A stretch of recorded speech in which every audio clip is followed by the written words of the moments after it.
post-traumatic stress is not post-traumatic stress disorder. There's a distinction between the two.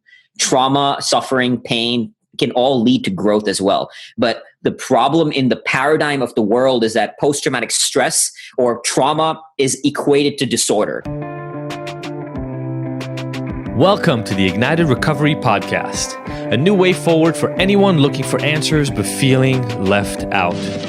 If you've been searching for empowerment, triumph, and purpose, you've found them right here. You won't hear the same solutions, and you're not going to have any excuses to fall back on, because Ignited Recovery allows heroes to rise and become their best selves. I'm Dr. Adi Jaffe, and I can't wait to be your guide on this journey. Are you ready to become an ignited hero? Hi, man. Let's just jump right into it, Akshay. I've been checking out your Fearvana stuff. We're going to dig really, really heavily into that because I think it mirrors almost identically kind of some of the work that I end up doing with people, literally on the mirror image of that, which is really kind of very cool to dive into it. But I want to start out just introducing you to our listeners here on the Ignited Recovery Secrets podcast, because your journey to writing a book and your journey to doing this work that helps release people from the shackles of their minds wasn't a straight line. It wasn't like you were born at the age of 14, decided you had a mission where you wanted to help people, went and studied with the Dalai Lama, although he will feature later, so we'll talk about that. And decided that you found this new way of helping people manifest success. And then at the age of 16 or 17, set out on a path. To get here, you had to struggle, which is actually at the core of some of the work that you then do with people. Absolutely. So can you explain to everybody how we got to this place? Sure. Yeah. My journey with Fearvana, it began really when I look at it, when I moved to the US at the age of 13. I was born in India. I lived in India, then Singapore. 13, I moved to Austin, Texas. And, moving around a lot, kind of confused, no clarity. Like you said, I wasn't one of those kids who knew at a young age, exactly what I wanted to be. And so when I moved here, it wasn't long before I got very heavily caught up into drugs, into alcohol, very self-destructive lifestyle. I used to cut myself, burn myself. I still have these scars on my arm, and did a lot of self-destructive things that I'm surprised sometimes that I made it out of that world. I even lost 2 friends to addiction. So I was kind of heading down that path. I was always the guy pushing the line and doing the most extreme things, and drugs was my vehicle for expression at that time. Thankfully, though, I watched the movie Black Hawk Down, and that movie was the trigger that changed my life. After watching that movie and watching men sacrificing their lives and giving up their lives for somebody else, it left me in awe that what kind of human beings would have that kind of courage. And it forced me to question this very selfish and meaningless and worthless existence I was living. And so almost overnight, right after watching the movie, I read the book Black Hawk Down, and almost overnight stopped doing drugs, decided to join the Marines. Wow. Took me about 1.5 years to join the Marines because I have a blood disorder that 2 doctors told me would kill me in boot camp. So I also have scoliosis, flat feet. I have multiple genetic flaws I was blessed with that it took me a while to kind of fight my way into the Marines, but got in. And from there is when I started to find the beauty in struggle, the beauty in suffering, in pain, in navigating fear and stress, because Marine Corps boot camp was obviously hard. Simple. It's just, what do you guys just eat meals, talk about your feelings, right? Is that what you do? Exactly. 3.5 months of that. Yeah. we got our own little room in a resort. Yeah, it's nice. I've seen the pools. The pools are amazing. Right? It's epic. Yeah. So beautiful experience, though, through all of that. Sure. And after coming out, though, I started to look for other ways to test myself and to suffer ultimately. So I went and to experience fear.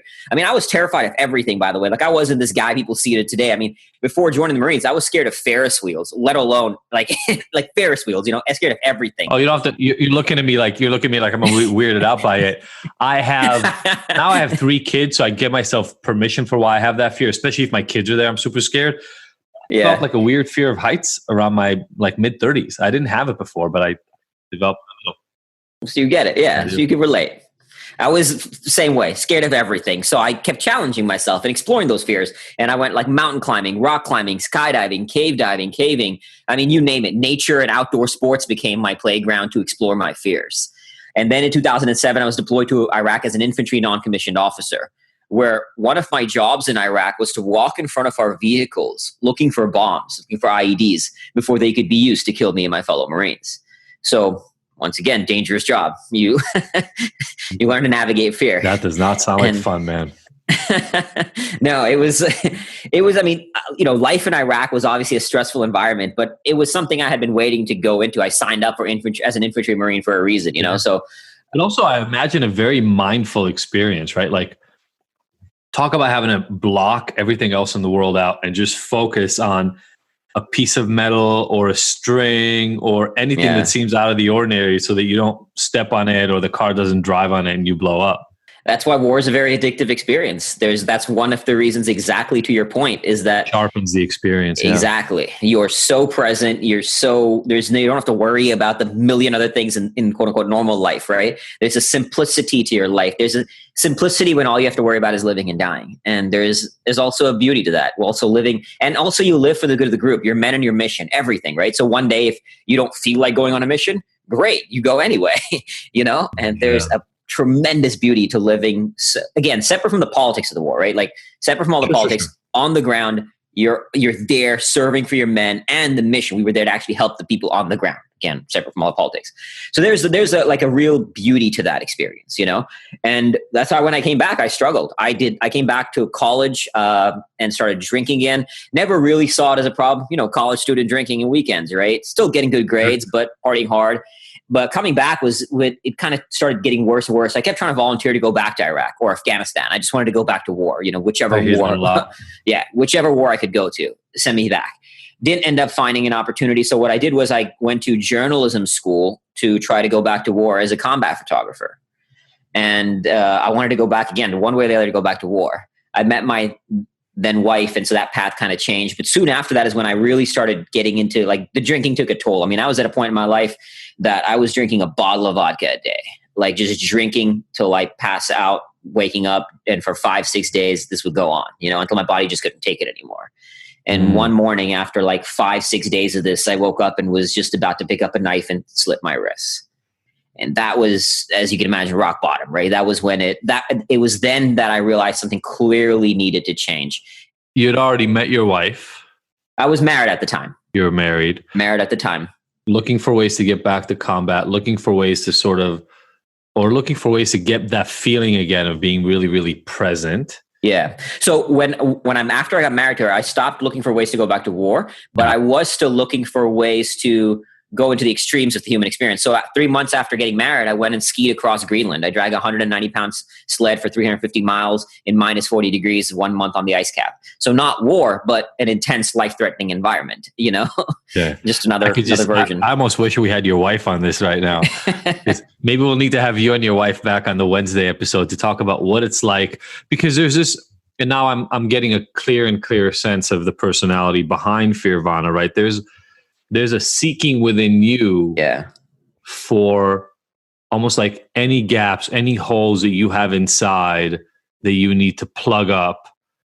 And you're focusing on the fear aspect of it, but also anything that might make you feel like you're vulnerable somehow. It feels like, hey, I'm scared of the cold. Cool. Let's do a 3-week, cross-country skiing trip with 200 pounds behind me to figure out how to overcome that. Yeah.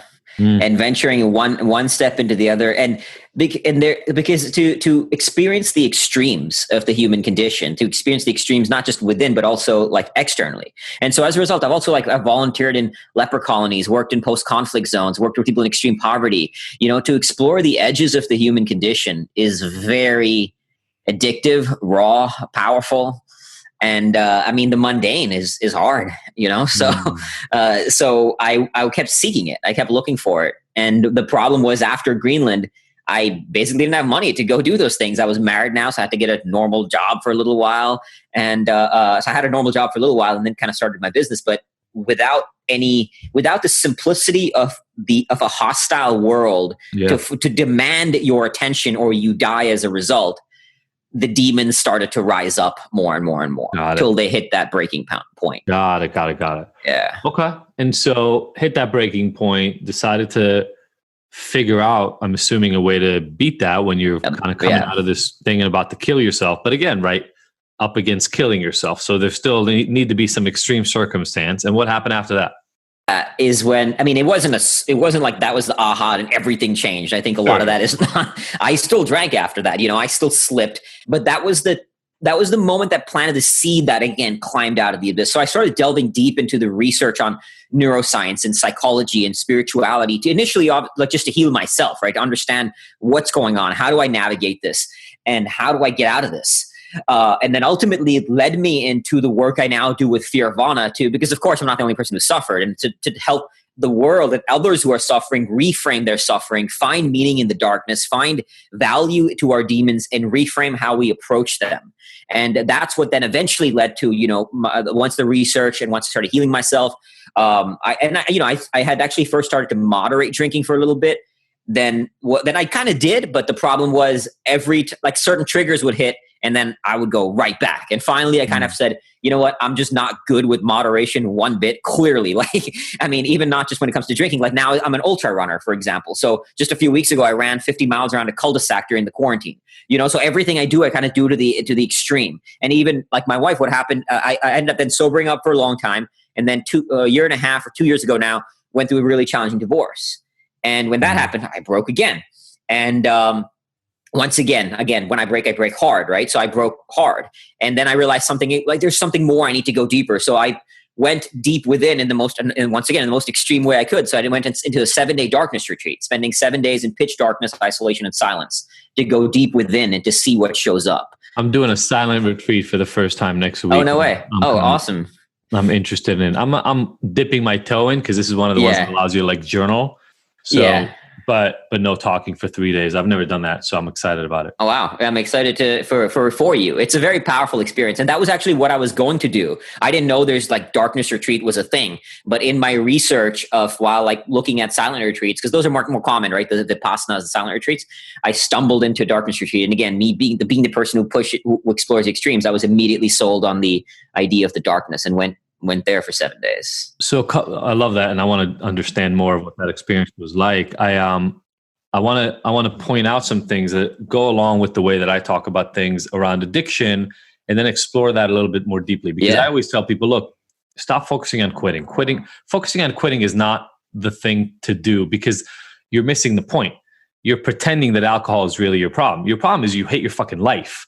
That's your problem. What we need to do is go fix your life. If you fix your life, the alcohol will follow. And I'm hearing for you, you still drank. You just drank here and there until eventually you figured, hey, I want to cut the alcohol out because it's fucking up my life.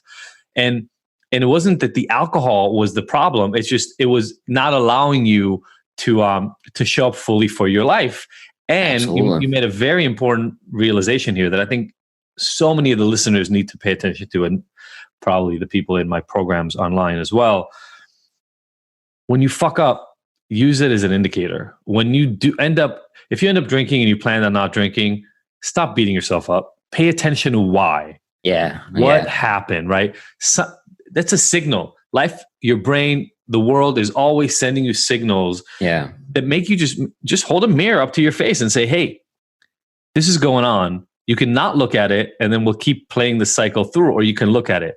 One of the things that I'm hearing that you got good at, and I want to hear how that parlayed into the 7-day retreat, is at least recognizing, right? None of us are going to be perfect at this. There will always be blind spots. You will always have them. But one of the things I'm hearing you got good at is recognizing that blind spot. And then going, well, I guess we're diving into that fucking thing as deeply as I can possibly figure out how to dive into it.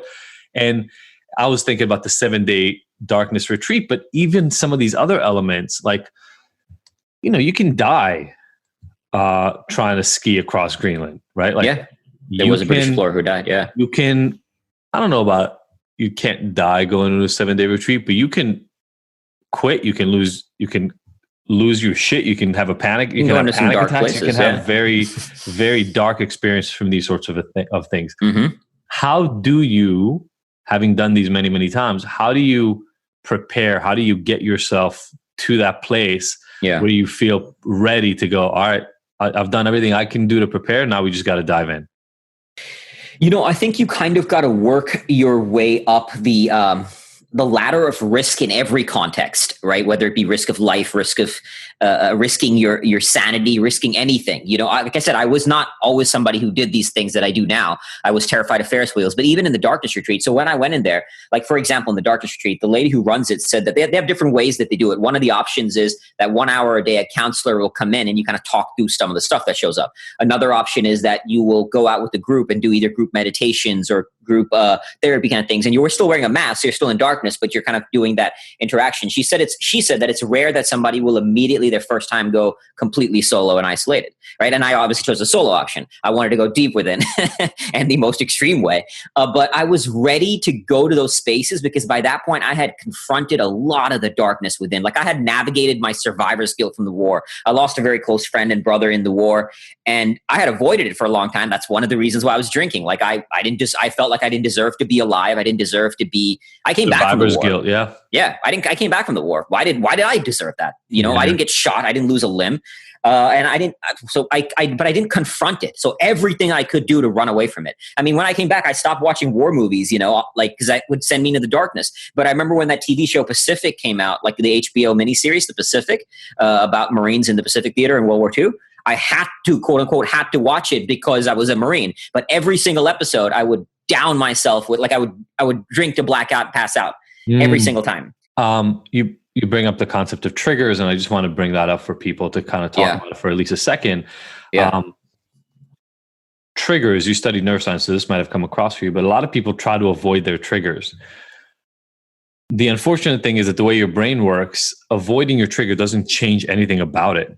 So it means that you can avoid it for the next 27 years. And the moment you re-encounter it, it'll have the same impact on your brain that it had the last time you encountered it. It's just the way that learning works in the brain. Yeah. The physical network will stay what it was.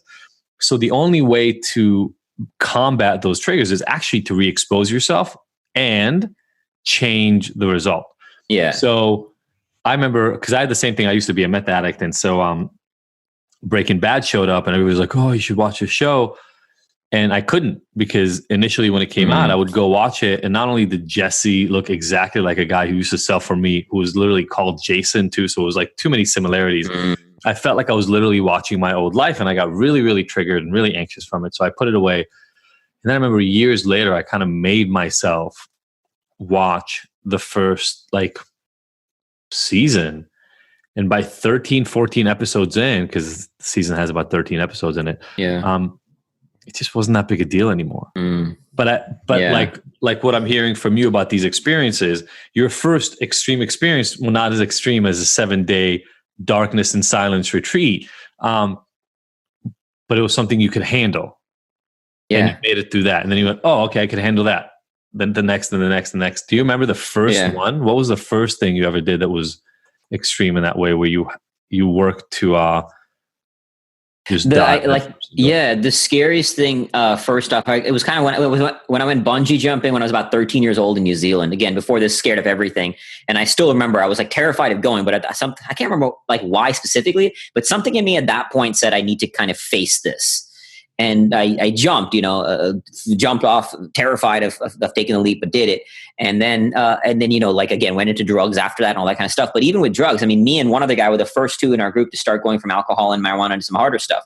He ended up eventually ODing and died. And again, that could have easily been me, because I was going down with him, So it started there, but then Marines, and then from there, exploring ultra running, getting into the outdoor sports, just one thing to consume. And initially, and this is something to be careful about, which I wasn't aware at the time, but sometimes even the quote unquote positive things you're doing are just ways to run away from yourself. Like coming back and going to Greenland, it was just purely running away from myself, running away from having to confront the darkness, confront that stuff, go into those spaces of pain, right? Now I still do those things. I still am an explorer. I was in Norway, polar exploration a few weeks ago, but I do it from a very different level of consciousness. I'm not running away. I'm seeking, if that makes sense. What do you think creates behaviorally the difference between the running away and the current place that you're in? Externally, it can look the exact same to somebody watching. I went to Greenland and now I'm still doing that. Internally, you have to look at from that place and it's a relentless battle, that battle of awareness to go within, to understand, like you said, you understand your triggers. Are you confronting the thing that led you into those spaces? Have you confronted it? Why are you doing these things? And you have to ask yourself those questions. So like one of the things I like to say is stretch and reflect. So it's not just stretching. So push yourself, but the other part is very key too. So initially when I did all these things when I was younger, stretch, but I didn't really reflect on a lot of it. I didn't come back to reflect, to understand, to learn, to grow from the experience. Now I come back, or even when I'm there, I'm journaling. I'm journaling on what I'm doing. Why am I doing it? I'm clear on the purpose that I'm seeking. And it's not just a way to run away from the darkness within. I mean, to this day, I still want to go back into conflict zones. And now I'm kind of single. So I'm like, sweet, I can, I can. But, can I ask a question? I have to temper that. Yeah, please. Before the book and before the work, when you were having these experiences, what was the sharing version of that? Like what, other than you experiencing them, what happened in the outside world in regard to that experience? In regard to like, let's say when you skied across Greenland. Oh, okay. That was your experience. What did you do with that experience? Did you share about it? I did. Yeah. I was invited to speak at places. I was sort of recognized, praised because this is awesome, right? Like how many people ski across an ice cap, right?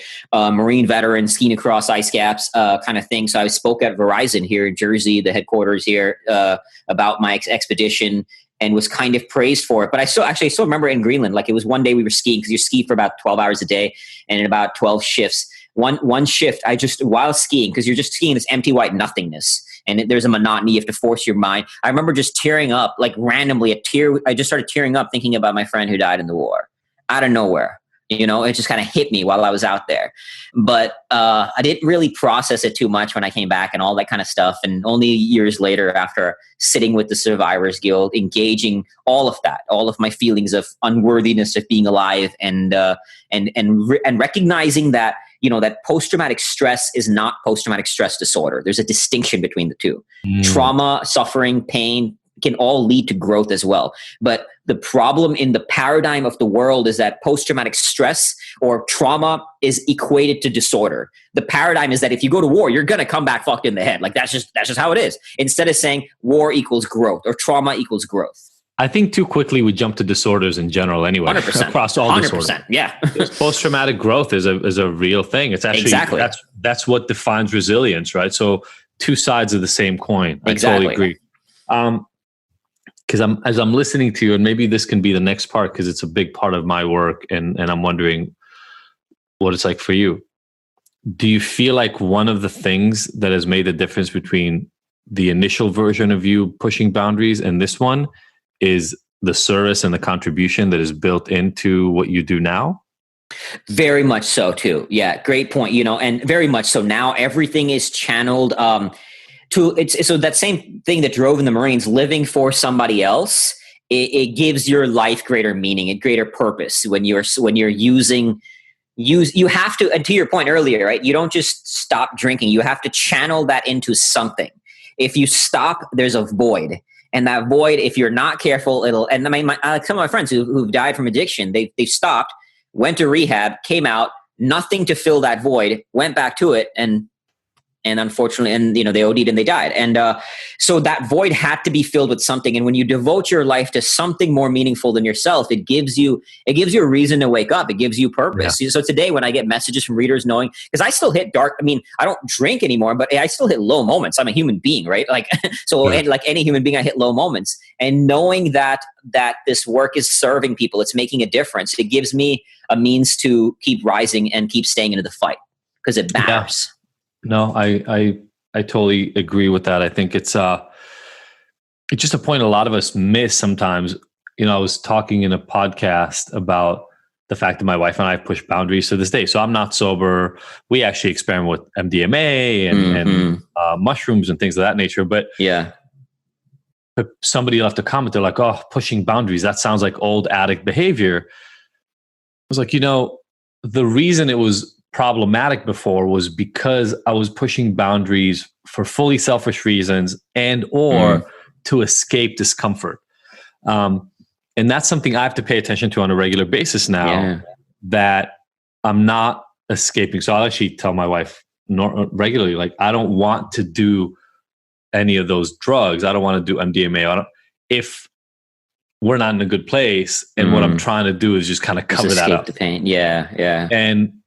And doing the work and sharing and talking to other people about the experiences and how they can help others brings a responsibility to it. It just brings a responsibility that just didn't exist before, right? Yeah. I was actually trying to shirk responsibility before in general. And now I see in your movement and in the book, and again, of course, if you're helping people beat their fears, then guess what people are going to write to you about all the time? Their fears. Yeah. They share the things that people share with me are pretty dark, pretty intense. I'm sure. And so you have to then, now it's like your job. You've taken on this job, this role of holding space for all these people who are suffering. Yeah. And I think that might have a big piece of why it feels different now. When you push a boundary now, it's almost like to learn a new tool and to show up better for the people that you serve. Love it. Absolutely. Could not agree with you more. That is exactly true. I mean, even like for example, the divorce, I would not have wanted it. I didn't want it to happen. But when it did, as it happens, like I had 3 people write to me that week that, that they were navigating a divorce. Now, suddenly I have experienced a new kind of suffering, a new kind of pain that I have a way to help others navigate that, So, and it is intense for a little while, especially when Fearvana kind of started to really take off and I was getting messages more regularly from readers. It was, and again, like you said, people are not sharing their wins and life is great. They're sharing their deep, dark stuff with me because they hear my story and I love it. Like I'm happy to be there for that because I have some people reach out to me that they don't have anybody to speak to, and it's heartbreaking. So if I can provide, even if, and they'll literally say, I don't care if you even reply to this email, but just express it to you, it helps, So it touches my soul. And at first it was weighing heavily on me, like it would affect me. And now I've gotten better at being like, all right, if that's my role, and not if that's my role, that's the role I choose. Like I want to be that guy to navigate the darkest corners of the human condition and to help people through that. And the same tools apply even like if you look at somebody from like the scale of the human growth from 0 to 10, 0 being like I'm on the verge of suicide, battling addiction, 9 being I'm on the cusp of mastery at my craft, the greatest. I've worked with people on the range and but the tools are very different. You know what I mean? Like to get somebody from a 0 to a 3 or 3 to 6 or 6 to 9 or 9 to 9.2 is different. And I enjoy the range, but what I've realized is I enjoy the extremes the most. Like the deepest, darkest stuff as it comes, no surprise. But also like I mentor this one kid who's like an epic athlete, going to be the best NASCAR driver in the world on the cusp of it. And he's so young. So on that other edge, right? Off the other edge of that range.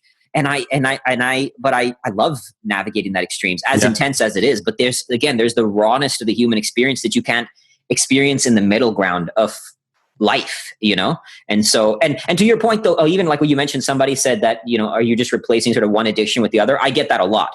Like when people hear, now I run ultras, and they're like, are you just replacing one? Like some people say it in a negative way. And I don't think it is.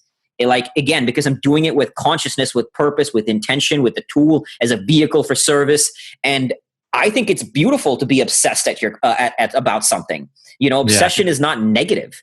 I think the people who ask that question are people who are scared because they might have fears in their own mind about things that they want to do and go, and maybe they don't know if they have what it takes to go that far. And I'll go beyond it. I'm not willing to live tomorrow in fear that my old demons will come back, because I see it as my purpose and my role to identify those demons, slash them across the fucking throat and move forward. So I never have to be scared of that one again. And I used to run away from all my problems, but now it's like, oh fuck. All right. I found another one I got to deal with. Let's go do that. And it's just like, and now they're few and far between, but they still happen, as you mentioned. And that's my job. And so it's also my job. I agree. It's also my job with whether it's an incredibly wealthy business owner who's trying to figure out how to level up because he feels plateaued. So he's like at that 7 to 8 level, or somebody who's like, hey, if somebody doesn't save me right now, I might die in the next week. Yeah. I think both of those are equally exciting and fulfilling to do the work for, because you get to show up fully. It's almost like that crisis work. It's like emotional firefighting, I like that. It's like you go in and you you just kind of say to yourself, I'm here to save the situation. And it doesn't, what I need outside of this doesn't matter right now. I'm here to serve this person. Really. Let me ask you a question. What's coming up in the near future for you? What's exciting for you on the horizon? I had some expeditions planned. I was supposed to go to do a ski crossing of the Patagonian ice cap in October. Not 100% sure if that's going down anymore because of all the madness in the world. There's probably not a lot of corona out in Patagonia. That's also exactly kind of isolated on the ice cap. So it might be just a good place to go. So I'm still not 100% if that's going down or not. But if not, I'm always training for ultras and I got expeditions and stuff like that planned. But with the Fearvana world, what we're building now is basically creating like a series of products and services in different verticals to help people. The ethos of Fearvana ultimately is to help people develop a positive relationship to the experience of suffering of any kind, fear, stress, anxiety, develop a positive relationship to pain and suffering in order to do three things: find, live, and love their worthy struggle. That's like, I call it your worthy struggle, your path. I call it worthy struggle because it is hard. I don't like that. I mean, I think it's good to have passion for what you do, but I don't like that term follow your passion because it often conveys that like if you just do what you love, it'll never feel like work in a day in your life. And I think that's nonsense. Like I love what I do, but there are days where it's fucking hard. It's hard building a business. It's hard doing all these things. So that's why I call it your worthy struggle, to help people find that struggle worthy of who they are. And that's the ethos of Fearvana. So what we're doing is building like a Fearvana Academy, Fearvana retreats, Fearvana festivals, Fearvana. The big one that really excites me and at the same time terrifies me is like a virtual, kind of getting in the tech startup space, get like a virtual game that helps people live their path of Fearvana. So almost like, you remember that Pokemon Go thing, the augmented reality, but unlike that, we're not just finding eggs or some stupid shit, we're like actually helping people live their own worthy struggle through that. So I don't know anything about tech startup. For the things that scare you and things like that. Yeah. So I have people who are way smarter than me in that world to help create that. And so building all of this stuff right now, launching it in different verticals. And that's kind of where we want to go. Love it, man. That's so exciting. I love the work. I have a feeling we'll end up doing some more things together with Ignite. I just really love it. I wear this bracelet that says "fuck shame," and what part of the reason that people are so affected by shame is fear. The fear of what other people will think. The fear of maybe I'm not good enough. The fear of I'll never be able to do this. Right? It creates this feeling of worthlessness and shame. And any of us who struggle with addiction in the past, we know that feeling for sure.